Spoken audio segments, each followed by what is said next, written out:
시청자 여러분 안녕하십니까? VOA 모닝뉴스 시작합니다. 미국과 한국 정상이 북한의 지속되는 위협에 맞서 연합훈련 확대를 위한 협의를 개시하고 문재인 정부 당시 중단됐었던 확장 억제 전략 협의체를 재가동하기로 합의했습니다. 두 정상은 그러나 북핵 문제 해결을 위한 외교적 해법을 거듭 강조하면서 북한의 신종 코로나 바이러스 감염증 확산 사태에 대응에 필요한 지원 제공 의지도 밝혔습니다. 바이든 대통령의 순방을 동행 취재 중인 김영권 기자가 보도합니다. 조 바이든 대통령과 한국의 윤석열 대통령이 서울 용산 대통령실 청사에서 다시 만났습니다. 이어진 정상회담, 예정 시간을 넘어 진행된 회담 이후 두 정상은 공동 기자회견을 통해 성명을 발표했습니다.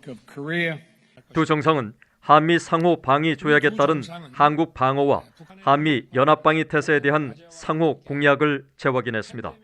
바이든 대통령은 핵, 재래식, 미사일 방어 능력 등 모든 범주의 방어 역량을 사용한 미국의 확장 억지 공약을 거듭 밝혔습니다. President Yoon and I committed to strengthening our close engagement and work together to take on challenges of regional security, including addressing the threat posed by the Democratic People's Republic of Korea, by further strengthening our deterrence posture and working toward a complete denuclearization of the Korean Peninsula. 윤석열 대통령은 북한의 완전한 비핵화라는 표현을 사용하며 안보는 타협의 대상이 아니라며 강한 억지력을 강조했습니다. 우리 두 정상은 북한의 완전한 비핵화라는 공동의 목표를 재확인하였습니다. 안보는 결코 타협할 수 없다는 공동 인식 아래 강력한 대북 억지력이 무엇보다 중요하다는 데 공감하였습니다. 또 바이든 대통령님은 굳건한 대한 방위 및 실질적인 확장 억제 공약을 확인해 주었습니다. 두 정상은 이런 차원에서 전임 문재인 정부 당시 중단됐던 고위급 확장 억제 전략 협의체를 이른 시일 안에 재가동하기로 합의하고 연합방위 태세 제고를 통한 억지 강화, 특히 북한 정권의 진화하는 위협을 고려해 한반도와 그 주변에서의 연합훈련의 범위와 규모를 확대하기 위한 협의를 개시하기로 합의했다고 밝혔습니다. 또 필요시 미군의 전략 자산을 시적절하고 조율된 방식으로 전개하는 데 대한 미국의 공약과 이런 조치들의 확대와 억지력 강화를 위한 추가 조치 공약도 재확인했다고 강조했습니다. 두 정상은 그러나 북핵 문제에 대해 대화를 통한 외교적 해법의 중요성을 강조했고 이어 북한의 신종 코로나 바이러스 확산 사태와 관련한 지원과 국제사회와의 협력 의지도 밝혔습니다. We've offered vaccines not only to North Korea but to China as well, and we're prepared to do that immediately. We've got no response. 북한이 실질적인 비핵화에 나선다면 국제사회와 협력하여 북한 경제와 주민들의 삶의 질을 획기적으로 개선할 수 있는 담대한 계획을 준비할 것입니다. 두 정상은 또 공동성명에서 북한 인권 상황에 대한 심각한 우려를 표하고 가장 취약한 북한 주민들에 대한 인도적 지원 제공을 촉진한다는 약속도 재확인했다고 밝혀 1년 전 미얀 정상회담 당시보다 더 적극적인 입장을 밝혔습니다. 이번 공동성명은 예고됐던 것처럼 평화와 번영을 위한 핵심축, 전략적 경제기술 파트너십, 글로벌 포괄적 전략동맹, 한반도를 넘어서 등 세 가지 주제로 나눠 미얀 동맹이 민주주의와 규범에 기반한 국제 질서 촉진에 보다 폭넓게 기여할 것이란 점이 거듭 강조되었습니다. 서울에서 VOA 뉴스 김영권입니다. 조 바이든 대통령은 방한 이틀째인 21일 미한 정상회담에 앞서 서울 동작구 국립서울현충원을 방문해 현충탑에 헌화하고 분향한 뒤 호국 영령들을 위해 묵념했습니다. 바이든 대통령은 참배 뒤 나라를 위해 모든 것을 바친 영웅들에게 경의를 표하며 그들의 유산은 그들이 조성하는 데 지원한 민주적이고 자유로운 대한민국에 살아있을 것이며 그들의 용맹이 잊히지 않기를 바란다고 적힌 방명록에 서명했습니다. 윤석열 한국 대통령과 미한 정상회담을 마친 바이든 대통령은 이날 저녁 윤 대통령이 국립중앙박물관에서 주최하는 공식 환영 만찬에 참석했습니다.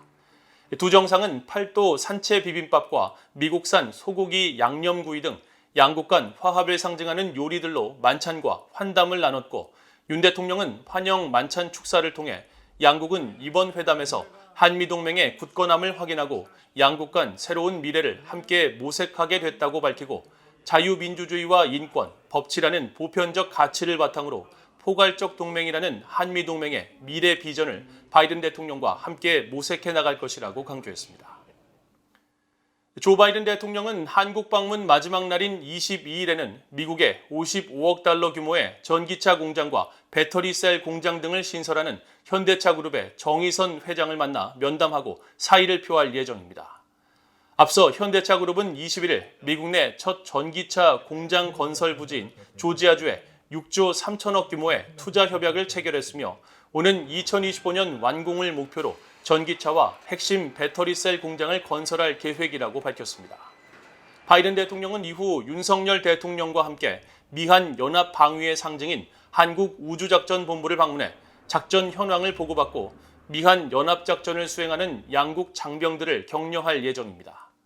한국 우주작전본부는 평시 한반도 상공을 출입하는 모든 항공기를 식별하고 적성국 항공기에 즉각 대응 조치를 하는 미한 공군의 최상위급 지휘부로, 특히 북한의 핵과 미사일에 대응하는 한국형 미사일 방어체계 통합 운용 등의 임무도 수행하고 있습니다. 바이든 대통령은 한국 우주작전본부 방문을 끝으로 2박 3일간의 한국 방문 일정을 마치고 다음 방문지인 일본 도쿄로 이동하며 23일 오전 일본 왕궁에서 나루히토 일본 왕을 만난 뒤 곧바로 아카사카 영빈관에서 기시다 후미오 총리와 정상회담을 갖고 이어 공동 기자회견을 통해 회담 결과를 발표합니다. 바이든 대통령은 오후에는 북한에 의한 일본인 납북 피해자 가족들을 만나며 영내 새로운 경제 구상인 인도태평양 경제 프레임워크 IPEF 구상을 공식 발표하고 한국, 일본 등 참가국들과 화상 정상회의를 개최합니다. 순방 마지막 날인 24일에는 미국, 호주, 일본, 인도 등 4개국이 참여하는 인도태평양 비공식 안보협의체 쿼드 정상회의에 참석하는 것을 끝으로 귀국길에 오릅니다. 조 바이든 미국 대통령이 취임 후 처음으로 한국과 일본을 순방 중인 가운데 미국 공화당 상원 의원들은 바이든 대통령에게 인도태평양 지역에 대한 경제 전략 강화를 촉구하는 서한을 발송했습니다. 의원들은 5가지 방안을 제안했는데 한국 등과 영내 전략 프로젝트에 대한 투자 협력을 늘려야 한다는 내용도 담겼습니다. 이조은 기자가 보도합니다. 미국 상원 외교위원회의 제임스 리시 공화당 간사와 상무위원회의 마리아 켄투엘 공화당 간사가 19일 바이든 대통령에게 보낸 공개 서한입니다. 의원들은 인도태평양 지역에 대한 바이든 대통령의 관여는 미국의 영내 전략이 경제와 상업적 관여를 우선시한다는 점을 보여줄 중요한 기회를 제공한다고 강조하면서 바이든 대통령이 인도태평양 지역에서 더 강력한 경제 무역 어젠다를 추구할 것을 촉구했습니다. 특히 성장 중인 인도태평양 지역 경제와 미국과의 연계를 강화하는 것은 미국 공급망의 탄력성과 영내 번영, 그리고 공동의 이익 증진 등 미국 국내 성장에 매우 중요하다는 겁니다. 인도태평양 지역에 대한 미국의 경제협력 강화를 촉구하는 의원들의 이번 서한은 바이든 대통령의 취임 후 첫 아시아 순방 일정에 맞춰 발송됐습니다. 바이든 대통령은 20일 한국에 도착해 세계 최대 반도체 생산기지인 삼성 반도체 평택 캠퍼스를 시찰한 뒤 양국 간 글로벌 공급망 협력의 중요성을 강조했습니다. 의원들은 특히 서한에서 중국은 인도태평양 지역에서 약탈적 투자 행위를 하고 때로는 독점적인 경제 활동을 해 극도로 우려스럽다면서 바이든 대통령이 내년에는 인도태평양 지역에서 실질적이고 구체적인 미국의 경제적 관여를 보여줄 많은 기회를 제공해야 한다며 5가지 방안을 제언했습니다. 먼저 인도태평양 경제 프레임워크 IPEF에 기술된 것을 포함해 파트너국들이 미국과 협력할 수 있는 가시적 동기를 제공하는 강력한 무역협정과 같은 계획을 추구하고 동남아시아와 태평양 제도에 대한 경제적 지원 계획을 늘릴 것을 제안했습니다. 또 공급망에 대한 구체적인 계획과 미국 기업들이 주요 공급망을 다양화할 수 있는 인센티브를 발표할 것과 한국을 비롯해 일본, 호주, 영국, 그리고 유럽과 인도태평양 영내 전역에 걸친 전략 프로젝트에 대한 공동 투자 협력을 강화할 것을 제언했습니다. 이와 관련해 의원들은 과거 미국과 동맹 파트너국들이 팔라우로 가는 해저 케이블 건설과 파푸아뉴기니의 전력화 프로젝트의 공동 투자에 성공한 사례를 거론하면서 미국이 이런 노력을 더 늘리는 것이 필요하다고 강조했습니다. 의원들은 이어 인도태평양 지역 파트너국과 미국의 생산자 그리고 제조자들의 에너지 경제적 요구에 맞는 에너지 전략을 증진할 것도 제안했습니다.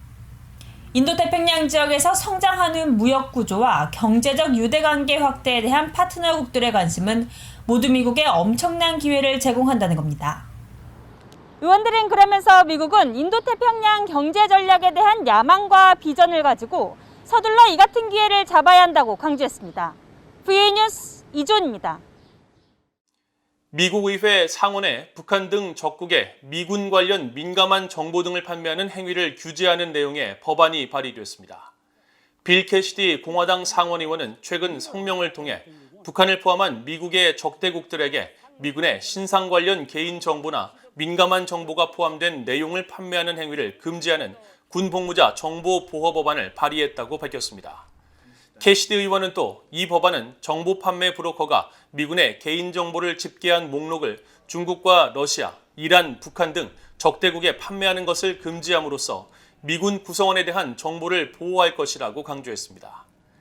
이번 법안은 캐시디 의원과 함께 마르코 루비오 공화당 상원의원, 엘리자베스 워런 민주당 상원의원이 공동 발의로 참여했으며 루비오 의원도 성명을 통해 거대 기업과 중개인들이 미군에 대한 정보를 미국을 불리하게 만드는 국가에 판매하는 것을 방지하는 것은 상식이라며 이번 법안이 국가안보에 대한 위험을 줄일 것이라고 밝혔습니다. 북한 암호화폐 계좌에 대한 몰수 소송을 제기한 미국 검찰이 다음 달까지 판결을 내려줄 것을 촉구하는 문건을 법원에 제출했습니다. 약 2년간 이어져 온 검찰의 북한 암호화폐 몰수 노력이 어떻게 결론 지어질지 주목됩니다. 함지하 기자가 보도합니다.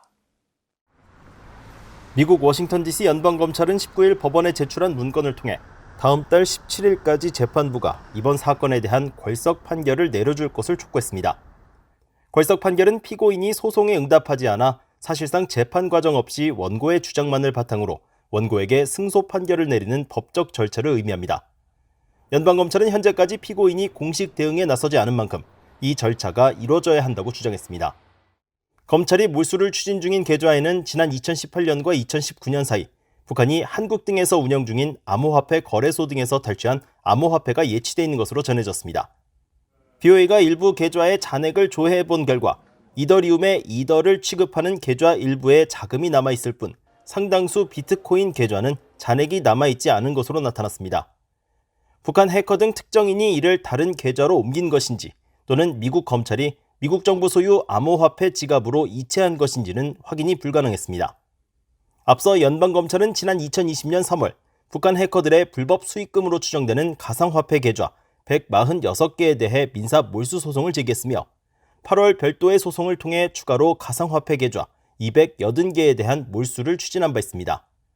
검찰은 이 소송 두 건에 대해 각각 제출한 문건에서 소송을 최초로 제기한 시점은 물론 그 이후까지 피고에게 소송 내용을 고지하는 등 절차적 요건을 준수하려고 노력했음을 상세히 명시했습니다.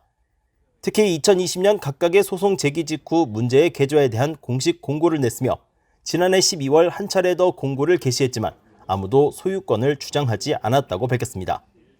일반적으로 몰수 소송이 제기되면 재판부는 해당 자산의 소유권을 주장하는 청구인 여부를 약 30일 동안 확인하도록 하며 이 기간을 포함해 약 60일간 아무도 나타나지 않으면 해당 자산에 대해 별다른 이의 없이 최종 몰수 판결을 내리게 됩니다. 법원이 검찰의 요청을 받아들여 최종 몰수 판결을 내릴 경우 문제의 계좌 400여 개는 미국 국고로 최종 귀속됩니다. BOA 뉴스 함지아입니다.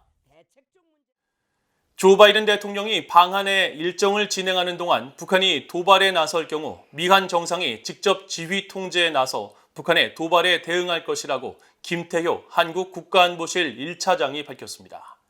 김 차장은 21일 미한 정상회담 이후 진행된 브리핑에서 바이든 대통령 방한 기간 중 북한이 도발에 나설 가능성을 묻는 질문에 양국 정상이 22일 오산 공군기지에 가 있는 동안 만일 북한의 도발이 발생할 경우 필요하다면 두 정상은 한미일 화상회의와 용산 지하벙커에서의 관계장관 실시간 지휘 통제를 함께할 예정이라고 말했습니다. 이어 현재까지 북한의 도발은 없다며 플랜 B를 마련해놨지만 쓰지 않는 게 좋다면서 혹시 북한 도발 사태가 발생하면 용산 국가위기관리센터를 중심으로 대통령을 모시고 대응할 것이며 현재까지 북한 김정은 국무위원장은 정치국 회의를 열고 방역 문제를 논의한 것으로 봐 도발 명령을 내리지는 않은 것으로 확인된다고 밝혔습니다. 이상으로 BOA 모닝뉴스를 모두 마칩니다. 시청해주신 여러분 고맙습니다.